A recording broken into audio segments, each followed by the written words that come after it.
ರಾಜ್ಯ ಕಾಂಗ್ರೆಸ್ನಲ್ಲೀಗ ಒಂದೆಡೆ ಸಿಎಂ ಸ್ಥಾನದ ಫೈಟ್, ಇನ್ನೊಂದೆಡೆ ಹಿರಿಯ ಶಾಸಕರ ಮಧ್ಯೆ ಸಚಿವ ಸ್ಥಾನಕ್ಕಾಗಿ ಫೈಟ್ ಜೋರಾಗಿದೆ. ಈ ನಡುವೆ ಸಂಪುಟ ಪುನಾರಚನೆ ಕೂಗು ಕೇಳಿ ಬಂದಿದೆ. ಈ ನಡುವೆ ಕಾಂಗ್ರೆಸ್ನ ಹೊಸ ಶಾಸಕರು ಒಂದು ಹೆಜ್ಜೆ ಮುಂದಿಟ್ಟಿದ್ದಾರೆ. ಹೀಗಾಗಿ ಕಾಂಗ್ರೆಸ್ ಪಕ್ಷದಲ್ಲಿ ಜೂನಿಯರ್ ಸೀನಿಯರ್ ಅಂತ ಜಟಾಪಟಿ ಜೋರಾಗಿದೆ.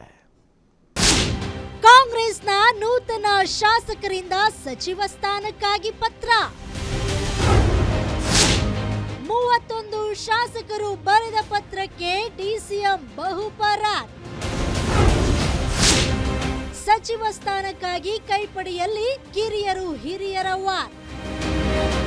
ಕಾಂಗ್ರೆಸ್ನಲ್ಲಿ ಅಧಿಕಾರ ಹಂಚಿಕೆ ಬಿಕ್ಕಟ್ಟು ನಡುವೆ ಕರ್ನಾಟಕ ಕಾಂಗ್ರೆಸ್ನಲ್ಲಿ ಮತ್ತೆ ಪತ್ರ ಸ್ಫೋಟಗೊಂಡಿದೆ.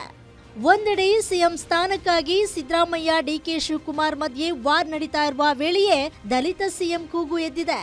ಇದರ ಮಧ್ಯೆ ಹಿರಿಯ ಶಾಸಕರು ಸಚಿವ ಸಂಪುಟ ವಿಸ್ತರಣೆ ಆಗಲಿಲ್ಲ ಅಂತ ಅಸಮಾಧಾನಗೊಂಡಿದ್ದಾರೆ. ಇದಕ್ಕೆ ಕಿಚ್ಚು ಹೊತ್ತಿಸುವಂತೆ ಕಾಂಗ್ರೆಸ್ನಿಂದ ಮೊದಲ ಬಾರಿಗೆ ಆಯ್ಕೆಯಾದ 31 ಶಾಸಕರಿಂದ ಹೈಕಮಾಂಡ್ಗೆ ಬರೆದಿರುವ ಪತ್ರ ಕೈಪಡಿಯಲ್ಲಿ ಕೋಲಾಹಲಕ್ಕೆ ಕಾರಣವಾಗಿದೆ. ಕಾಂಗ್ರೆಸ್ನಲ್ಲಿ ನೂತನವಾಗಿ ಆಯ್ಕೆಯಾದ ಪಕ್ಷನಿಷ್ಠ ಹಾಗೂ ಸೈದ್ಧಾಂತಿಕ ಅಭಿಪ್ರಾಯಗಳನ್ನು ಹೊಂದಿರುವ ಶಾಸಕರಿಗೆ ಸಚಿವ ಸ್ಥಾನ ನೀಡಿ ಮತ್ತು ಸಂಪುಟ ವಿಸ್ತರಣೆ ಮಾಡಿ ನಮಗೂ ಅವಕಾಶ ಕೊಡಿ ಎಂದು ಧ್ವನಿ ಎತ್ತಿದ್ದಾರೆ. ಇದು ಇದೀಗ ಭಾರಿ ಸಂಚಲನ ಮೂಡಿಸಿದೆ. ಈ ಬಗ್ಗೆ ಡಿಸಿಎಂ ಪ್ರತಿಕ್ರಿಯಿಸಿದ್ದು, ಹೊಸ ಪೀಳಿಗೆ ಬೆಳೆಯಬೇಕು ಅಲ್ವಾ, ಎಷ್ಟು ದಿನ ಅಂತ ನಾವೇ ಇಲ್ಲಿ ಗೂಟ ಹೊಡೆದು ಕುಳಿತುಕೊಳ್ಳಲು ಆಗುತ್ತೆ.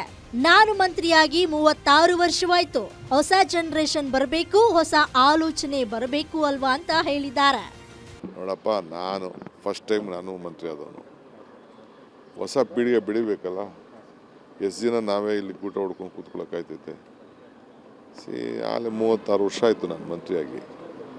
ಹೊಸ ಜನ್ರೇಷನ್ ಬರಬೇಕಾ, ಹೊಸ ಆಲೋಚನೆ ಬರಬೇಕಲ್ಲ. ನಾನು ಹೊಸಬ್ರುಗಳು ಇರಬೇಕು ಅನ್ನೋದಕ್ಕೆ ನಾನು ಅವ್ರಿಗೆಲ್ಲ ಪ್ರೇರಣೆ ಕೊಡೋರು, ಅವ್ರನ್ನೆಲ್ಲ ತಯಾರು ಮಾಡಬೇಕಲ್ಲ. ಈಗ ಹೊಸ ಜನ್ರೇಷನ್ಗೆ ಬೇಕಲ್ಲ, ತಪ್ಪೇನು ಅವ್ರು ಕೇಳುತ್ತಲ್ಲಿ ತಪ್ಪೇನಿಲ್ಲ. ಇನ್ನು ಸಚಿವ ಸಂಪುಟ ವಿಸ್ತರಣೆಯಾದ್ರೆ ನೂತನವಾಗಿ ಆಯ್ಕೆಯಾದವರಿಗೆ ಅವಕಾಶ ನೀಡಲಿ ಅಂತ ಕೆಲವು ಶಾಸಕರು ಧ್ವನಿ ಎತ್ತಿದ್ದಾರೆ. ಆದರೆ ಈಗಾಗಲೇ ಸಂಪುಟ ವಿಸ್ತರಣೆಯಾದರೆ ಸಂಪುಟಕ್ಕೆ ಸೇರಲು 20ಕ್ಕೂ ಹೆಚ್ಚು ಹಿರಿಯ ಶಾಸಕರು ಲಾಬಿ ಮಾಡ್ತಿದ್ದಾರೆ. ಹೀಗಾಗಿ ಹಿರಿಯರು ಸಂಪುಟ ಸೇರಲು ಉತ್ಸುಕರಾದ ವೇಳೆಯಲ್ಲೇ ನೂತನ ಶಾಸಕರು ಉರುಳಿಸಿರುವ ದಾಳ ಕೈಪಡಿಯಲ್ಲಿ ಜೂನಿಯರ್ ಸೀನಿಯರ್ ಮಧ್ಯೆ ಫೈಟ್ಗೆ ಕಾರಣವಾಗಿದೆ. ಈಗ ನಾನು ಮೊದಲೇ ಹೇಳಿದ್ನಲ್ಲ, ಪ್ರಜಾಪ್ರಭುತ್ವ ವ್ಯವಸ್ಥೆಯಲ್ಲಿ ಎಲ್ಲರೂ ಕೂಡ ಕೇಳುವಂಥ ಅಧಿಕಾರ ಇದೆ, ಆದರೆ ಕೊಡುವಂಥದ್ದು ನಮ್ಮ ಹೈಕಮಾಂಡ್. ಈಗ ಎಲ್ಲರಿಗೂ ಕೂಡ ಕೇಳುವಂಥ ಅವಕಾಶ ಇದೆ ಅಂತ ಹೇಳಿದ್ಮೇಲೆ ನಾವು ಅದನ್ನು ಕೇಳಬೇಡ ಅಂತ ಹೇಳಲಿಕ್ಕೆ ನಾವು ಯಾರಿದ್ದೀವಿ? ನಾವು ಯಾರು ಕೇಳಬೇಡ ಅಂತೇಳಿ ಕೇಳಲಿಕ್ಕಾಗೋದಿಲ್ಲ. ಅದಕ್ಕೋಸ್ಕರ ನಾನೇನು ಹೇಳೋದು ಅಂತ ಹೇಳಿದ್ರೆ, ನಮ್ಮ ಪಕ್ಷದ ತೀರ್ಮಾನ ಏನು ತಗೊಳ್ತಾರೋ ಅದಕ್ಕೆ ಎಲ್ಲರೂ ಕೂಡ ಭದ್ರಾಗಿರಬೇಕು, ಎಲ್ಲರೂ ಕೂಡ ಭದ್ರಾಗಿರ್ತಾರೆ. ನಾವು ಆಕಾಂಕ್ಷಿನೇ, ಅದರಲ್ಲಿ ಏನು ಎರಡು ಮಾತಿಲ್ಲ. ನಾನು ಆಕಾಂಕ್ಷಿ ಇದ್ದೀನಿ, ಅದು ಪಕ್ಷದ ತೀರ್ಮಾನ. ರಾಜ್ಯ ಕಾಂಗ್ರೆಸ್ನಲ್ಲಿ ಸಿಎಂ ಕುರ್ಚಿಗಾಗಿಯೇ ಕದನ ನಡೀತಿರುವಾಗಲೇ ಕಿರಿಯ ಶಾಸಕರು ಸಚಿವ ಸ್ಥಾನಕ್ಕಾಗಿ ಹೈಕಮಾಂಡ್ಗೆ ಪತ್ರ ಬರೆದಿರೋದು ಕೈಪಡಿಯಲ್ಲಿ ಕೋಲಾಹಲಕ್ಕೆ ಕಾರಣವಾಗಿದೆ.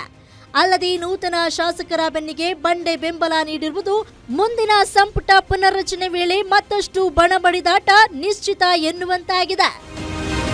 ವೀರೇಶ್ ದಾನಿ, political bureau, guarantee news, Bengaluru.